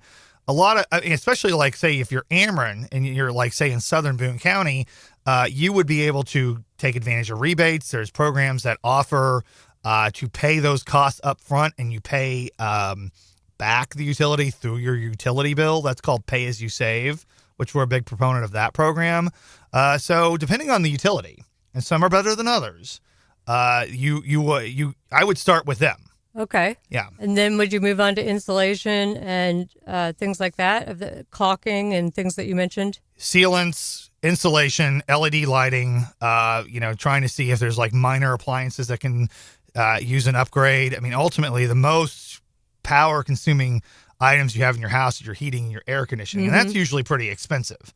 But if you wanted to make small improvements, that's a good way to do it. Yeah, I guess you have these smart homes now where you can make the temperature be higher when you're at work, and then lower. It can be lowered back by the time you get to home. So that's a good way to save money as well, I think. Yeah, and then even like Boone Electric here in Boone County, if you're a Boone Electric customer, they have something called time of use rates that they can. You can adjust when and how you use your power, and that can actually have an impact on how much your rates cost as well. That's a smart thing to do. Another thing to contact Boone. I have Boone Electric, I think. You should look into it. You should look into it. We're not very good about turning off lights in my household. I'll admit that. You should try to find things that will help reduce those costs as it's coming into your home. We have solar panels though, and it's amazing how much.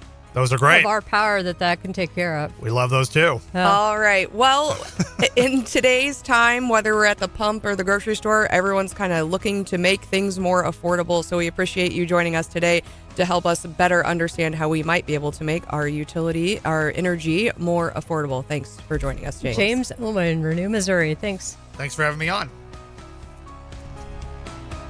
That was fun. It's Wake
At the market close, it was a mixed bag on Friday. We had the Dow down 0.31%, the S&P up 0.29%, the Nasdaq up 0.89%. And as we look at the sectors, we had energy and industrials down big, while technology was up pretty big, along with consumer discretionary. So overall, a good, I think year over year. I know, Jen, you're always like, I don't really care what it's doing day to day. I care like long term, which I think is the right perspective.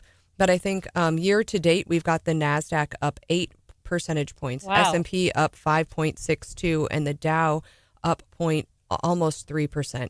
So all it the really more reason to get one of those Trump IRAs, right? I know. And he also, besides just the new Trump IRA, he said for folks who aren't eligible for an employer-sponsored type plan, there's going to be, you're going to have the ability to invest if you don't have that employer plan. So even beyond the Trump IRA plan. So lots of, and plus we've got the new kid accounts as well, the baby accounts. So he's doing a lot. And with the market roaring like it is right now, I mean, there are some gains to be made. I think we're going to cover the box office next. Some big things happening in the movie world, Jen. Well, they had a big weekend with The Devil Wears Prada 2 came out, grossing $170.4 million. So that's good because it's kind of the kickoff to the summer movie season. And it used to be like that's what people did, just go to the movies. But they've had some slow years the last few years. So apparently that is kind of improving. It's up about 18% from last year, which was Thunderbolts, was the big Marvel movie last year that brought in some box office money, and 7% higher than 2023, but it's still below 2022 when Doctor Strange and the Multiverse of Madness. So I guess you need a Marvel movie to really get the people to pony up to go see a movie. But The Devil Wears Prada 2, I want to know what Anne Hathaway, I haven't seen it yet, but I did see them. Like all people, I was in New York one time and all these people were standing, like looking across the street at something. It was them filming it. And I'm wondering, like, what's her job going to be? Is she going to be the, demanding boss? I won't use the B word on that, but is she going to be the boss now, like bossing underlings around? Or is she still going to be an assistant? Or what's her role going to be? What's Meryl Streep going to be doing? So I don't know that I care enough to go see it in the movie theater, but I'll definitely be buying it on demand as soon as it comes out to check it out. I think I'm going to go to the theater to see it. I love Anne Hathaway. She is gorgeous and just like classic. And even, what is it? Are we 10 years later? She still looks great. But I'm nervous because it's kind of one of those iconic movies that it's going to be really hard to live up to the first one. Well, did you see the woman who is based on the first assistant job revealed herself, outed herself this weekend. I don't have the story out in front of me, but she's like, it's finally time to say yes. And she recounts how she got called in to Vogue editor-in-chief Anna Wintour's office. They're like, who the hell is this person that wrote the book, Devil Wears Prada? She's like, she was your second assistant from this time to this time, like 9 months. And so the girl that was like, I love my job, that was bossing around the main character in Devil Wears Prada has like outed herself. And she does say that Anna Wintour is her role model and she did love the job.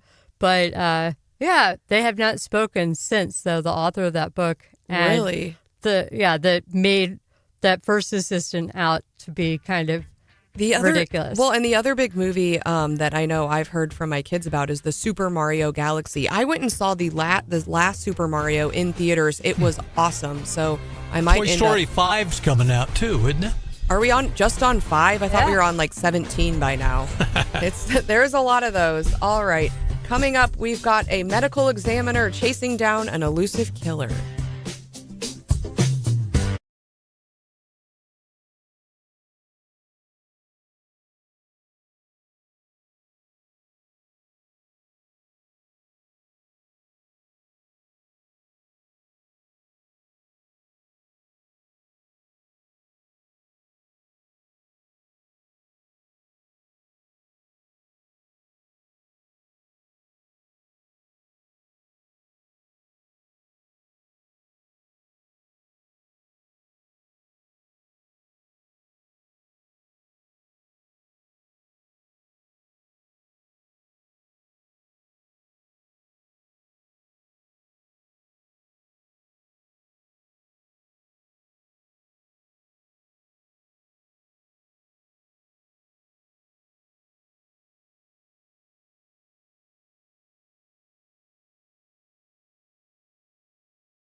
All right. It is Wake Up Missouri. I am joined by Jennifer Bukowski, who you can hear on Sunday's Jennifer Bukowski Show across the Zimmer News Network. And Jennifer is giving me a new fear this morning, apparently. In that, we've got a medical examiner who is uncovering a dangerous killer that I haven't heard of before. This New York Times piece just hit, and it grabbed my attention because it's about a medical examiner in Knoxville, Tennessee.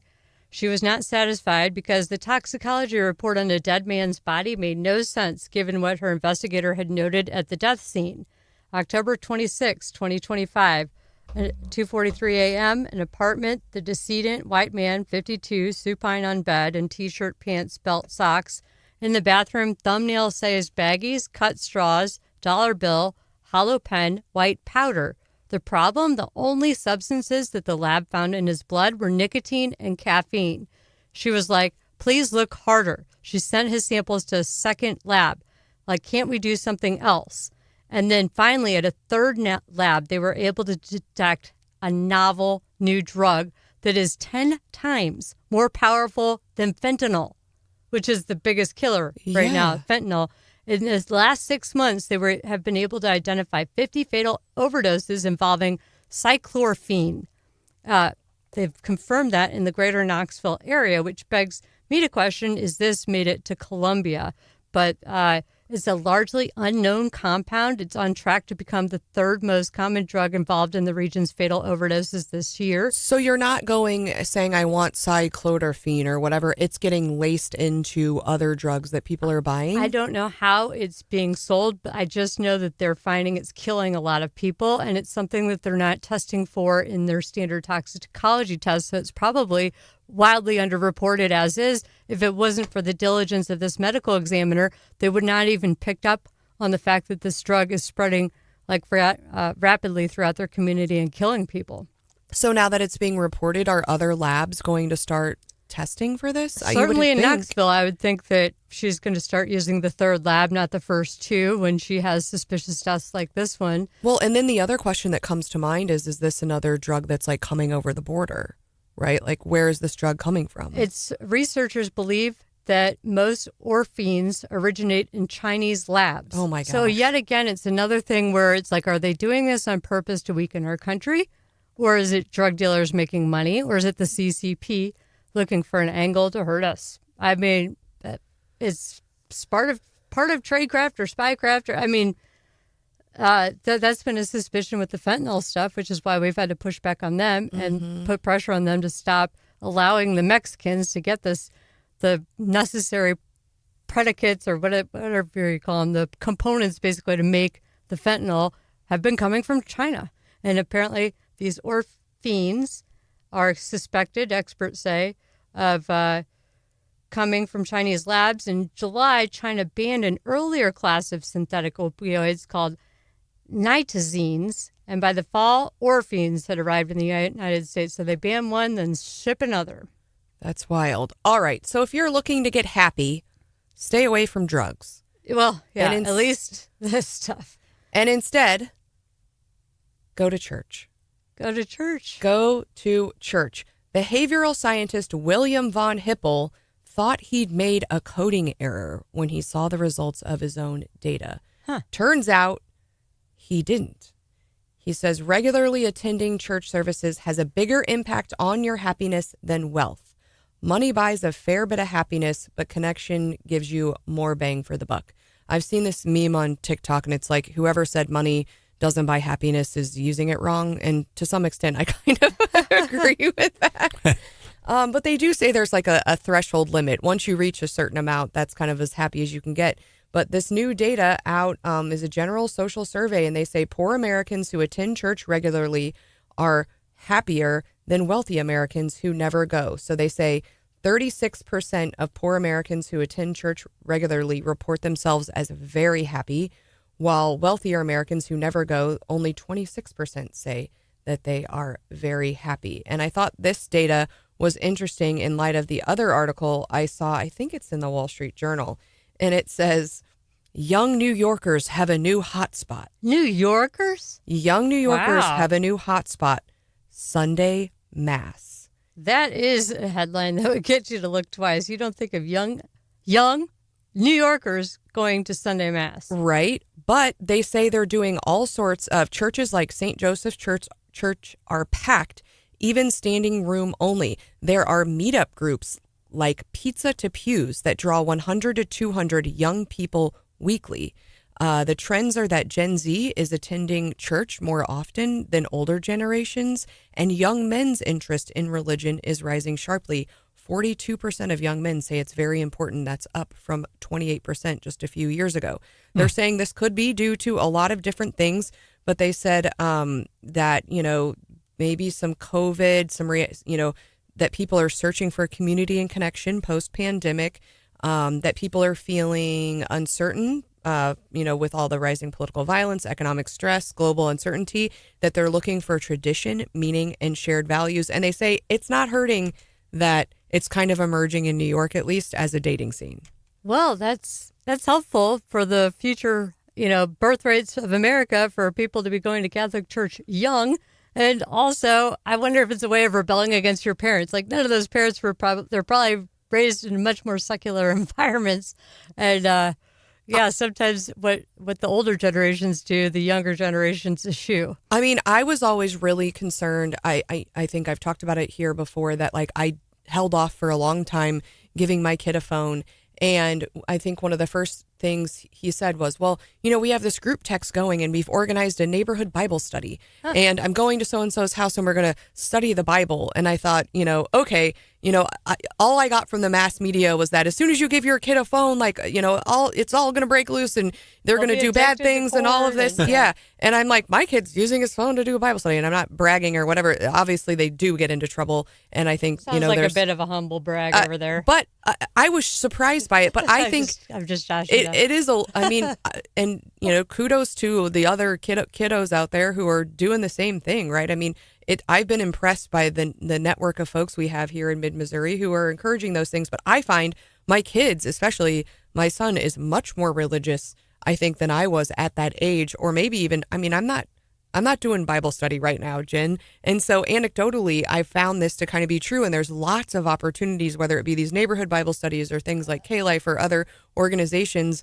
And I can't tell you how many times my kids have said, oh, so-and-so invited me to come to their church or this youth activity or whatever. And we've taken friends to our youth. And it's so important. I mean, spiritually important, but also for your health. We've talked about this before. The studies are showing if you're doing things like Bible studies or pickleball, things where you are actually having FaceTime with people, you have your devices down and you're not touching grass necessarily, but like you're interacting in the real world, there's such benefits to the health, the mental health and the physical health and the longevity for doing that. So I think that's great that your kid is having that friend group, that support group. That's going to make people way less likely to think about any kind of self-harm. It's going to make them happier, their blood pressure. I mean, there's so many benefits to it. So good for him. Yeah, you have to wonder, though. I mean, and so this isn't just about, my personal experience, but they're saying in New York, they're just seeing and that's another mass. You're going to have your phone down. You're going to be interacting with your fellow parishioners. You're going to be building those connections and that net of people that actually care about you. We've seen so much in society. Everyone's obsessed with Trump. I mean, I love Donald Trump, but like he doesn't know who I am, and but people are having fallouts within their families and their friendships over people in politics that don't know them, and it doesn't make any sense. And it's not something we saw 30 years ago. Yeah, and I think also when we were growing up, I do think there was kind of like a revival and there was a lot of church stuff going on, but it was all about like the flashy lights and the rock bands and like the more like I still think those seats are more comfortable than the Catholic seats in church. No offense, Catholics. I like the movie theater style seats a little better. Right, the but cup holders. It was all about like the new age churches and like, kind of remaking churches into this like thing that's fun. But what they're saying in this article is like actually people are really drawn to even more traditional, like Catholicism, and that's where we had at the FedSoc party a couple of them. Like really, they're so Catholic they're not decorating until after Advent or something. Their house for Christmas, and then they keep it up. Like they're into the Latin Mass. Yeah, like all kinds of stricter versions of the faith. There are lots. I think a lot of it out there is young adults, especially in this social media environment, are lonely. Yeah. And there's a lot of lonely, with in-person connections and all, and heck, that's what church is all about. All about, yep. They say there's lots of meetups, group walks, and post-service hangouts. Apparently, I've heard of hot girl walks, like where you get together with your girlfriends and you just yap and walk and get your steps in. Apparently invited me to one of those. Am I ugly? What's going on? Jen, you and I can go on a hot girl walk. Okay. Apparently, I've been asked now. Good. They've now instituted holy girl walks and other faith-based social trends. So taking that some sounds of like those a hoot and holler. some of those influencer style things and They turn probably them don't into gossip these like we do. religious events. On their faith girl walks, they're probably nicer. They're just reciting the Bible verses. All right.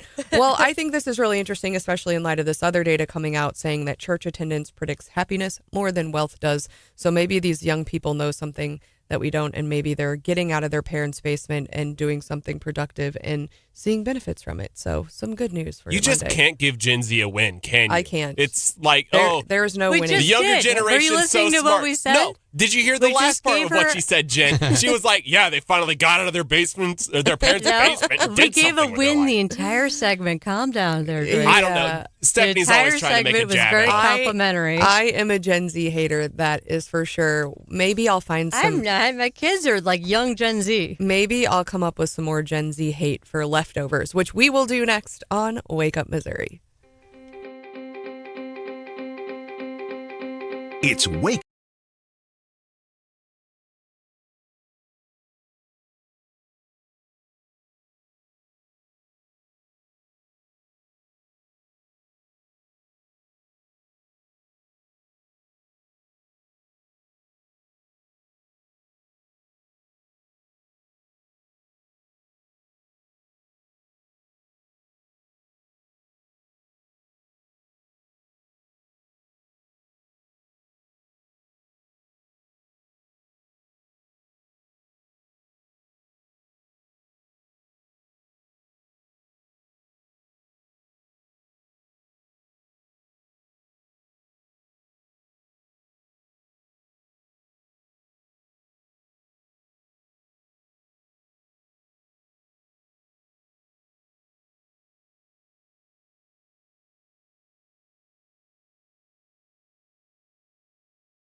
All right, it is time for leftovers, and I'm going to start us off with some good news.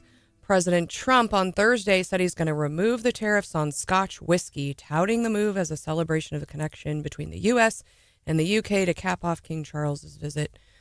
So if you're a big Scotch whiskey fan, maybe it'll be not so expensive. That amazing bell that King Charles gifted Trump paid off for the Scotch whiskey. That thing, you could not come up with a better gift for our president than what the king gave to him when they had that dinner the other night. He gives a speech with jokes in it, and then he unveils it. It's a bell from a submarine that actually was functional and sank Japanese ships during World War II. Unveils it. It's a big gold bell, and it says Trump huge across it. It's historic. It's unique. It's gold. It has his name on it. Like, he broke out into the biggest smile. So that, whoever came up with that gift idea, major props to them, because that is like a very high level, amazing gift giving by the king. Anyway, I have a leftover. Dying ex-representative Barney Frank delivers a stark warning from hospice about the Democrats swinging too far left.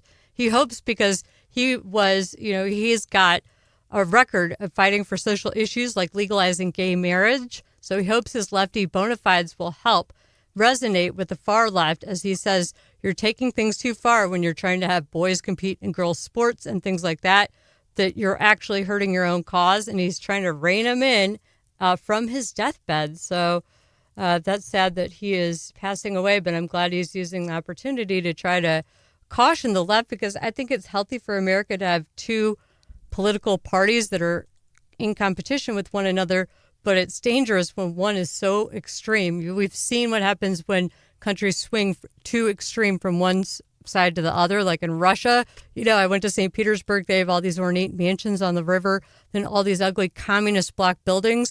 And they went from one system where a few people had money and the rest suffered and died, to another system where it's the same thing. A few people were in charge of the government, got to live luxury lives, and the rest of the people are suffering and dying. Moderation is better for the people overall. And so I think it's good for the left to hopefully not swing as far left as they seem to be headed right now. John, what's in your leftovers? Well, we were able to report an autistic man who vanished following a car crash in Jefferson City was found. Good. 20-year-old Nathan Spencer was found Friday along Capitol View Drive. He'd been involved in an accident last Tuesday and apparently ran off into the woods. And finally, on Friday, the searchers found him, and he's doing okay. Is he charged with leaving the scene of an accident? They did not elaborate on where they're at with the potential for charges yet on the case. Goodness. Well, that's good news. I know, John, I'm trying to get the latest here. We were having some issues, I know, in mid-Missouri, and I think Boone County specifically, with the emergency lines. I got an alert that our 911 service was down, which is not good. Yeah. When I woke up this morning. I don't know that it's been restored yet. So I think Hauswirth what they were saying was, if your first 911 call does not connect, hang up and call 911 again immediately. 311 is not working at this time. So we'll have to I'm sure Brian is doing a deep dive there, but we'll have to figure out because they aren't saying why it's not working. Yeah, that is, I would like to know. Very good question. Why? We haven't heard yet this morning or when it will be resolved. Of all the phone numbers that need to stay serviceable, 911 is probably the number one that we want to keep up and working at all times. That would be an important one. Now, I know James Owen of Renew Missouri, if you missed his interview, he talked about a new pilot program that's going to help with affordability on energy rates in Springfield. Check out Renew Missouri or renewmo.org. But he had mentioned there's only 2 weeks left in the legislative session. Does that make you excited, Jen? Or she's like, they got the income tax thing is going on the ballot. Yes. I don't know where we're at with the school choice, like how much we got done with that. So hopefully we get a lot of that agenda off through the finish line. The parental Bill of Rights failed last week, which I know a lot of people were disappointed, but there's other things out there. What about open enrollment? Do we know where that stands? I don't think it's been done. We've got a child care bill, a solar bill, a VLT bill. Most people right now are skeptical about any more huge priorities making it past the finish line, and they haven't finalized the budget yet either, right, John? They've got until I think Friday. Yeah, they're still working on the budget. We haven't heard anything definitive on real property tax reform or personal property tax reform, even though we've been asking every state lawmaker we've had on the air with us here lately, so we don't know the status of those. Lawyers get criticized a lot about about procrastinating and needing deadlines, but those legislators, they're pretty much procrastinators, and we'll see what happens every year. Last 2 weeks, but a lot of times it's a race to the finish, so we'll have our eyes on that and more as we bring Wake Up Missouri to you all week long, and we'll see you Wednesday night in Springfield for Politics and Pints. Gary Nolan next. Bye.